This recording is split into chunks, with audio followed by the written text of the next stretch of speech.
in the trenches with Dave Lapham, presented by First Star Logistics. A little something different on a Monday afternoon. Instead of doing a post-practice report with Dave Lapham, we're going to do a pre-practice report because the news of the day is depth chart. Cincinnati Bengals released a depth chart, kind of give the seniority guys a little nudge advantage going into the first preseason game, didn't they, Lap? Yeah, it's pretty common protocol, pretty common practice that the guys that have the year's experience, the first depth chart that comes out, they're going to be they're going to be rewarded with, okay, it's still your job, but you got to go back out and earn it. So you look at the right offensive tackle position, Trent Brown is listed number 1. Now he didn't take a snap at the Cincinnati Bengals last year, but he's going into his 10th year in the National Football League, so he has taken a bunch of snaps. He's been on a Super Bowl winning team. He's been a Pro Bowler. So, it's like, okay, young Buck Mims, you got to earn it. Just like Anthony Munoz had to earn the left tackle position. Well, he earned it quickly, and Mims is starting to earn it quickly as well. We'll see how that battle goes as Trent Brown does come back to the practice field. Looks like today he will be doing some individual drills. They're going to ramp him up. They're not going to throw him into everything right away. So that you look at that. You look at Trenton Irwin is listed as the number 3 wide receiver when they go 3 receivers on their depth chart, and that's how they structure it offensively. They got Jamar Chase, who obviously hasn't taken a snap, and T. Higgins and Trenton Irwin is number 3. Now, there's battle raging there. Charlie Jones is going to have something to say about it. Yossi Vash is going to have something to say about it. A lot of guys are going to have something to say about it. The rookie Burton. I mean, it's good. You've got a battle royale going on there. And then on the defensive side of things as well, at the cornerback position, DJ Turner ended the season as a starter. Well, that's where he is right now on the depth chart. He's the starting corner along with Cam Taylor-Britt, who just now got back to things after tonsillectomy. But Dax Hill is right in that mix, obviously, and there's miles to go before anybody rests there. And then the 2 veterans, Geno Stone and Von Bell, that they signed as veteran free agents in this offseason, they both get the number 1 position at that safety position due to their experience as well. Tyson Anderson, Jordan Battle are number 2 in that area. So, and that obviously is a very, very key, important position. The 2 safeties last year, there were communication issues there that caused major problems and big plays as a result. Logan Wilson, Jermaine Pratt, Geno Stone, Von Bell, up the middle of that defensive football team. Just like we always talk about in baseball, you got to be strong up the middle, catcher, shortstop, center field. Well, at shortstop, I get Logan Wilson and Jermaine Pratt, shortstop, second base, and then in the middle of the football field defensively, you get Geno Stone and Von Bell. Those 4 guys are very, very, very strong communicators, and I think things will be much different in that regard. I think teams are going to have to earn things a lot more than they did than they had to last year. Unfortunately, they didn't have to earn it as much as Lou Anarumo wanted the opponents to have to earn it. So, and then looking at it, Dave, too, is they have an opponent. They have a game against Tampa Bay on Saturday. So this week, the structure of this week is pretty much getting the guys in a routine and a groove of what the regular season might look like, although the games are on Sundays, obviously, in the regular season. But, you're going to practice today. Well, it would be a very light practice. It'd be a walkthrough, basically, during this regular season, even if they did practice on Monday. It's going to be more than that, but it's not going to be very real taxing. My understanding is there are 4 special teams periods down the stretch of the practice, so there's a lot of downtime for a lot of players when special teams are going on. Let them rest their bodies and everything that goes along with that. We want to try to get their legs back. Anybody that's been worn down a little bit, taking a lot of snaps, they're going to try to get their legs back. Today's going to be not super taxing. Tomorrow off. Then Wednesday and Thursday are the big work days, the bigger work days, just like a regular season. Friday would be off. In the regular season, it wouldn't be. There'd be a light practice on Friday, Saturday off, but they have Friday off with the Saturday game. So it's not exactly the same schedule, but you're going to try to get it as close as possible, try to get in the rhythm, the mind and the body in the rhythm of that. And then after that, it's crazy because, Then you travel to Chicago, and now that week's a little bit different. You're traveling on Wednesday.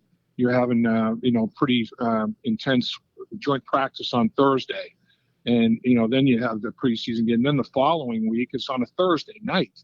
So that there's not a true Sunday game schedule, but they're going to try to make this week as close to it as they possibly can, because the other two, there are circumstances that prevent that from being the case. So it'll be interesting to see how the guys respond, and I think everybody's going to have their legs back under them. And again, Dave, I'll tell you though, on Saturday against Tampa Bay, man, I don't know if Sam Hubbard's going to go. He's getting better every day, but I would doubt they throw him out there after experiencing his problem with his knee hamstring attachment scenario. And Trey Hendrickson hasn't gone. Cam Sample has got a long-term injury, it looks like. I mean, they're like we were talking about earlier, Miles Murphy and Joseph Asai, Cedric Johnson on the edge. Gunter has had a little bit of a left knee issue. He's been in and out of practice. So how much will he be able to go? Justin Blazek, the rookie, will get snaps. I mean, they're very, very thin at that edge position. So young guys are going to be taking a lot of snaps. That's pretty much the case, in that first preseason game anyway. But if guys get nicked up, it's going to be interesting. These young guys, they're going to have to not only take snaps, they're going to have to, if they do get nicked up, they're going to have to continue to play if they're nicked up almost. It's going to be an interesting dynamic there.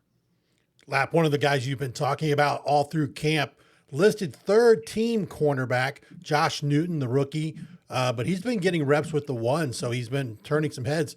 And really, as you said, I mean, right now, this is just the initial. By the time we get to week one, this depth chart may look totally different, and especially in the backup area.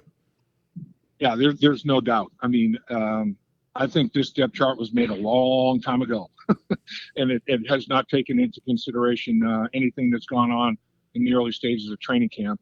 And I think it was based on seniority. I mean, that's pretty much the case. The only rookies that are in backup positions even are Mims and Burton, because there were no veterans to put ahead of them as such, really. I mean, it's that's the only reason that they find themselves on the number twos. Defensively, there's no rookies listed number two at any position. All the rookies are listed, third teamers. All the rookies except for Mims and Burton are listed as third teamers offensively. I mean, that's how it went. That's how it's going, and that's the way it should be. If you're a young buck, man, earn it. It's not going to be given to you.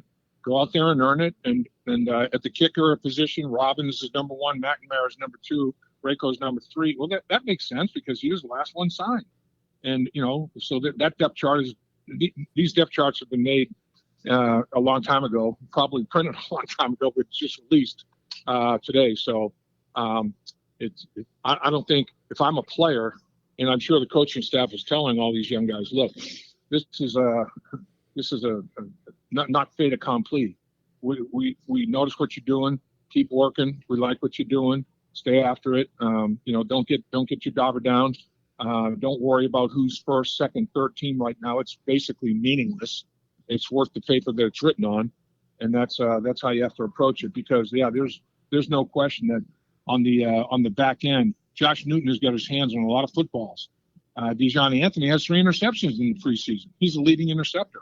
And they're both third team at corner and safety respectively. So it's just a rite of passage. It's in terms of training camp. That's just the nature of the beast. The other thing, though, when you're talking about forming a team that I'm always interested in observing is how these guys all communicate and interact with each other off the football field. There's a lot of communication that's going on between the veteran and the young players on the football field, and all positive. I might have done this based on his alignment. I might have tried to do this to get him out of position. I might have done this, might have done that. There's a lot of that going on. Well, it's going on in the cafeteria. It's going on in the locker room.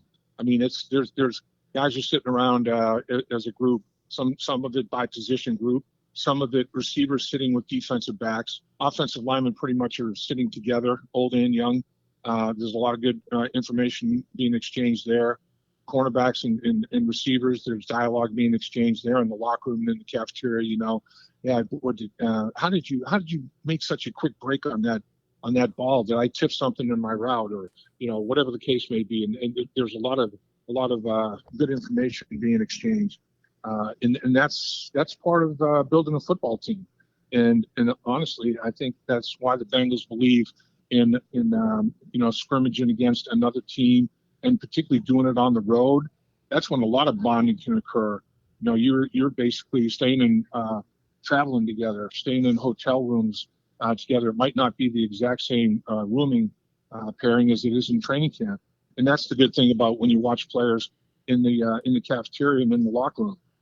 It's not based on position in terms of position that you play on the football team. It's not based on your economic position, how highly or how far down the totem pole you're being paid on the football team. It's not based on race, religion. It's not based on anything. All it is guys getting together and trying to make each other better from a football standpoint, building a team.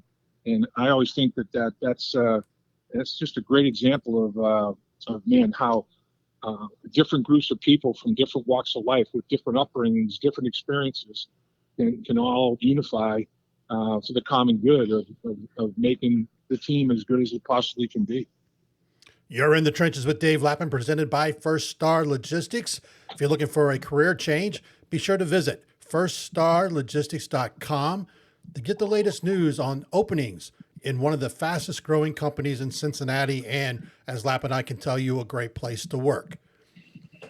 Lap, I tell you what, the Saturday's preseason opener against the Tampa Bay Buccaneers, 7 o'clock. Zach Taylor is saying all the right things. I can only imagine what the crowd reaction would be if number 9, Joe Burrow, does take snaps in live action, something he really hasn't done during his career. But Zach Taylor's also talking about many of the starters taking reps on Saturday night against Tampa Bay.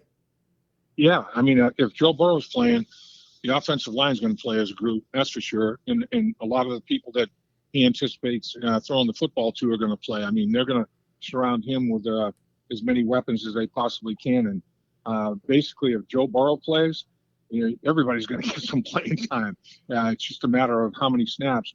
And it's not going to be the same number of snaps necessarily for everybody in that regard either. The other thing that I'd like to make mention of is still the continuity and consistency of the coaching staff.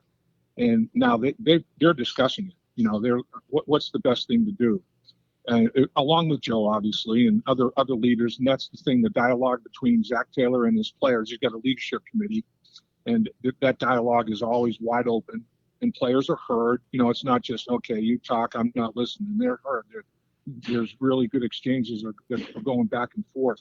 And the continuity and consistency of the coaching staff, it's, some things that you did and some schematics that you used in prior seasons are going to be revisited. Tweaks, added, deleted, including, okay, how do we avoid this slow start? Let's increase the use of this package. Let's forget about this package. Okay, maybe we need to approach it a little bit differently in terms of playing time in preseason. I mean, all of that is a big factor. And again, we've talked about this before, Dave, but 4 members of the coaching staff having played quarterback, I think is unique.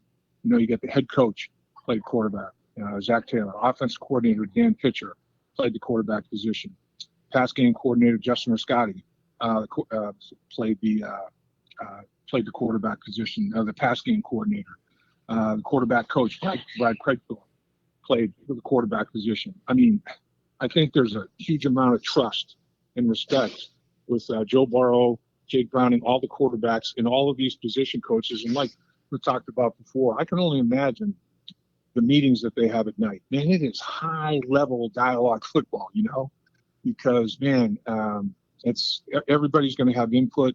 Everybody's going to, it's an equal opportunity thing. It's not a dictatorship.